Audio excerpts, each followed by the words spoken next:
Morning. I'd like to thank the opportunity of being up here once again. Certainly is a privilege to do so. I'd like to point out there is one slight typo on the outline this morning, as my son Caleb very eagerly pointed out this morning. I'm behind just by a year, so it's actually obviously August 13th, 2023.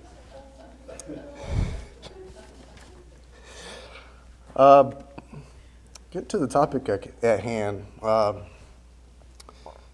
This topic was requested some time ago, and I just kind of wanted to go ahead and bring it up, although I will be touching on other things at the same time, but this is one of the main topics I wanted to point out. So,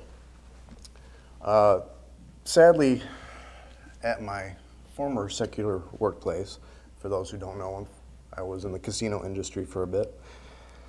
At the time, I really didn't think anything about gambling being not such a great thing.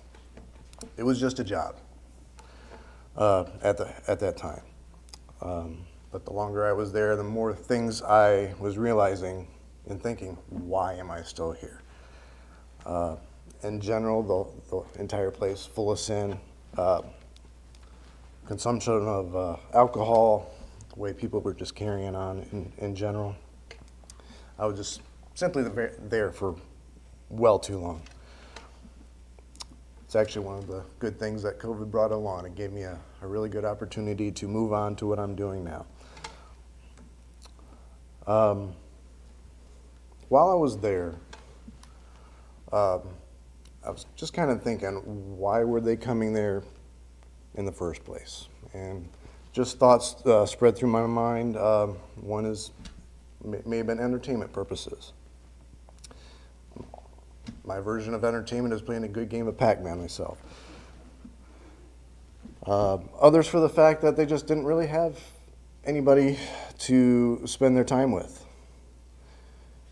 And others, and of course, this is the most prominent thought, they were just wanting to get a physical sense of what other people have. And of course, this was putting them in a covetous situation. So if you can, go ahead and turn over to Mark chapter 7, verses 20 through 23. And he said, "That which cometh out of a man, that defileth the man. For from within, out of the heart of men, proceed evil thoughts, adulteries, fornications, murders, thefts, covetousness, wickedness, deceit, lasciviousness, an evil eye, blasphemy, pride, foolishness. All these evil things come from within and defile the man." And I wanted to go ahead and turn over to 1 Timothy chapter 6, verse 10. We've heard this quite a few times. "For the love of money is the root of all evil, which while some coveted after, they have erred from the faith, and pierced themselves through with many sorrows." Most people think that you can never have enough money. And we can, for the most part, assume that they really haven't been taught what the gospel has said. They have erred from the faith, or they have erred from the faith, so they continue to live in sin just because they have more interest in worldly possessions versus what the future has to offer in heaven. Therefore, thinking that God's grace will cover them. Go ahead and turn over to Romans chapter 6, verses 1 and 2. As you're getting there, we all know that God's grace won't cover everything. Scripture reads, "What shall we say then? Shall we continue in sin that grace may abound? God forbid. How shall we that are dead to sin live any longer therein?" And I'm glad it was brought up this morning in Bible study. Let's go ahead and mark in your notes Galatians chapter 5, verse 4. And that was talking about you can, in fact, fall from grace. So this kind of goes along with on kind of a subtopic here, what I talked about some time ago regarding false teachers, televangelists. They kind of have a lot of this to offer. A certain televangelist that I brought up during a surprise interview, and at the time he was asked why he thinks his riches are okay, and then he actually referenced Abraham and his riches. So going back to the Old Testament. My thought process of what he was thinking, that Christians should have the same riches as the Jews. He didn't really have any thought process of what the New Testament had to say about being content as a Christian. So let's go to 1 Timothy, go back to chapter 6, and I'll be reading verses 5 through 9. That reads, "Perverse disputings of men of corrupt minds, and destitute of the truth, supposing that gain is godliness. From such withdraw thyself, but godliness with contentment is great gain. For we brought nothing into this world, and it is certain we cannot carry anything out. And having food and raiment, let us be therewith content. But they that will be rich fall into temptation and a snare, and into many foolish and hurtful lusts, which drown men in destruction and perdition." So I've always thought about how anytime I think about what televangelists had to say, I can't help but personally think of what the rich man had his thought process about storing things up. We're going to turn over to Luke chapter 12.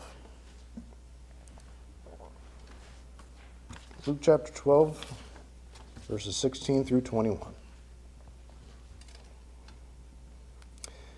"And he spake a parable unto them, saying, The ground of a certain rich man brought forth plentifully. And he thought with himself, saying, What shall I do? Because I have no room where to bestow my fruits. And he said, This will I do. I will pull down my barns and build greater. And there will I bestow all my fruits and my goods. And I will say to my soul, Soul, thou hast much goods laid up for many years. Take thine ease, eat, drink, and be merry. But God said unto him, Thou fool, this night thy soul shall be required of thee. Then whose shall those things be, which thou hast provided? So is he that layeth up treasure for himself, and is not rich toward God." I don't know if many of you have ever seen the different scenarios, and I've seen this predominantly on Facebook, where on the left side you see a mansion. On the right side you see just an old shack. Underneath both of those pictures you see the same picture. And it's simply just a picture of a grave. That's where everybody ends up. So we all know that we'll be leaving this earth the same way we came into it. And we certainly can't take our worldly possessions with us. Go ahead and turn over to Matthew chapter 6. Matthew 6, verses 19 through 21. And most of us know this verse very well, these verses very well. "Lay not up for yourselves treasures upon earth, where moth and rust doth corrupt, and where thieves break through and steal. But lay up for yourselves treasures in heaven, where neither moth nor rust doth corrupt, and where thieves do not break through nor steal. For where your treasure is, there will your heart be also." Excuse me. Now, depending on what you've done in this world, we want to obey the gospel in a manner that is pleasing to God. So I would certainly want to hear, "Well done, good and faithful servant," versus "Thou wicked and slothful servant." And you're probably knowing where I'm going with this. So go and turn over to the account of the three servants And that's going to be starting in Matthew 25, verse 14. Matthew 25:14. It's a little bit lengthy of a read, so please follow along. It's going to go through verse 30. For the kingdom of heaven is as a man traveling into a far country, who called his own servants and delivered unto them his goods.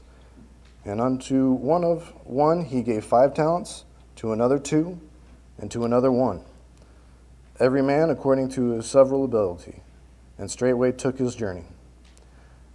Then he that had received the 5 talents went and traded with the same, and made them other 5 talents. And likewise he that received 2, he also gained the other 2. But he that had received 1 went and digged in the earth, and hid his Lord's money. After a long time the Lord of those servants cometh, and reckoneth with them. And so he that had received 5 talents came and brought other 5 talents, saying, Lord, thou deliverest unto me 5 talents. Behold, I have gained beside them 5 talents more. His Lord said unto him, Well done, thou good and faithful servant. Thou hast been faithful over a few things. I will make thee ruler over many things. Enter thou into the joy of thy Lord. He also that had received 2 talents came and said, Lord, thou deliverest unto me 2 talents. Behold, I have gained 2 other talents beside them. His Lord said unto him, Well done, good and faithful servant. Thou hast been faithful over a few things. I will make thee ruler over many things. Enter thou into the joy of thy Lord.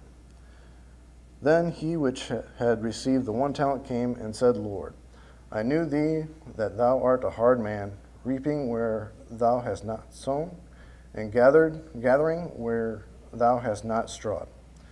And I was afraid, and went and hid thy talent in the earth. Lo, there thou hast that is thine.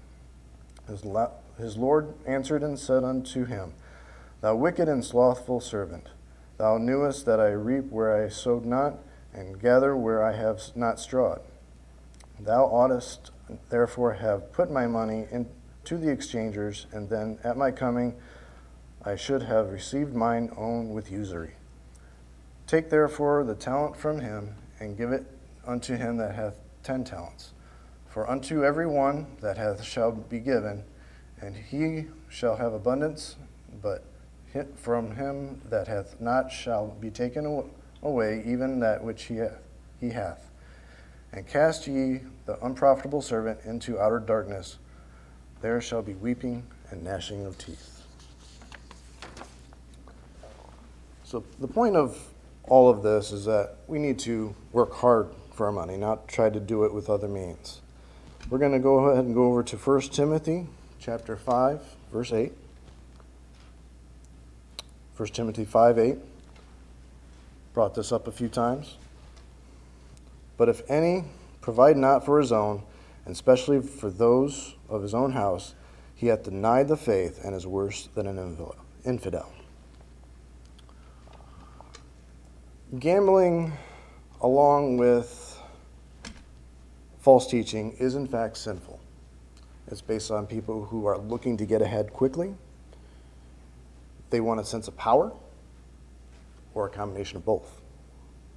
We have an opportunity to live according to what the Bible says and be in paradise when that time comes, then go to heaven if we are found in the book of life on Judgment Day.